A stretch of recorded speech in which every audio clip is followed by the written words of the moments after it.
President Biden is in Israel, kicking off his first trip to the Middle East since taking office. The president addressed the Israeli president and prime minister on arrival, talking about reaffirming the relationship between Israel and the United States, then quickly got to business with a defense briefing right there at the airport. Our deputy political director, Averi Harper, joins me live now from Jerusalem for more on this. Averi, I know the president just finished laying a wreath at the Holocaust Museum there in Jerusalem. What's President Biden's overall goal for this trip?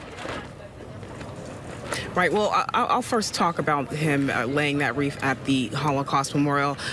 President Biden has always said that it is important to honor and pay respects to the victims of the Holocaust and also learn from the survivors of the most heinous crime of the last century, he has said. He's there along with Secretary of State Tony Blinken. His stepfather is a survivor of Auschwitz, and so it's a very important visit that he is paying to that Holocaust Memorial. Overall, the goal of this trip is really to reaffirm the support that the U.S. has given to Israel and also to deepen relationships between Israel and other nations in the region. He says it is an important thing to do because of security, combating Iran's nuclear program. It's also about limiting and combating the impact of Russia's war in Ukraine and competing with China. So there's lots of different things that the president is going to be doing here, lots of folks he's going to be talking to, but those are the main goals. Now, Averi, Biden just participated in this wreath-laying ceremony. How significant is this moment given all that they talked about in the speech this morning in terms of reaffirming the relationship, but also President Biden calling himself a Zionist? Right. President Biden also said that he wants to combat and anti-Semitism in the U.S. and abroad. And so going to the Holocaust Museum, going to the Holocaust Memorial and paying respects to folks who were victims of Auschwitz and of the Holocaust, going and paying respects, honoring the victims and trying to learn from those survivors is still something that's very important.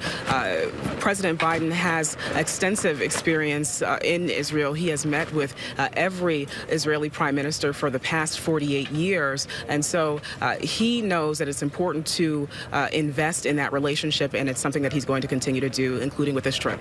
Now, the president has received a lot of criticism for this planned meeting with the Crown Prince of Saudi Arabia. The fiancée of murdered journalist Jamal Khashoggi said that she was very disappointed that the president would meet with Mohammed bin Salman, who the U.S. determined ordered the operation that killed Khashoggi in 2018. So what's Biden hoping to get out of this meeting that makes this worth it?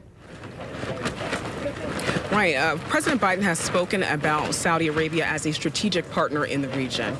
He is not shirking away from the notion of the human rights abuses that the Saudis have committed. You mentioned the killing of Washington Post columnist Jamal Khashoggi, but he also understands the importance of having a strategic partner in the region to combat the impact of Russia's war in Ukraine, namely oil. Namely those energy resources. President Biden spoke just in his Washington Post column on Sunday about the fact that those energy resources are vital as they look to limit the impact of Russia's war in Ukraine and the not purchasing oil from Russia. And so that's something that we're going to continue to talk about. That's a topic of discussion, but that's not the only one that we know that he is going to talk about. He said that he is not going to ask the Saudis directly to increase oil production, that's going to be a general topic of discussion. But it's important to know that there is no silver bullet, experts say, that Saudi Arabia has to lower gas prices. Gas prices are falling, but still remain high at home. But it is something that the Biden administration can point to as a win and try to spin a win out of this trip. All right. Averi Harper in Jerusalem for you. Thank you. Hi, everyone. George Stephanopoulos here. Thanks for checking out the ABC News YouTube channel. If you'd like to get more videos, show highlights, and watch live event coverage, click on the right over here to subscribe to our channel. And don't forget to download the ABC News app for breaking news alerts. Thanks for watching.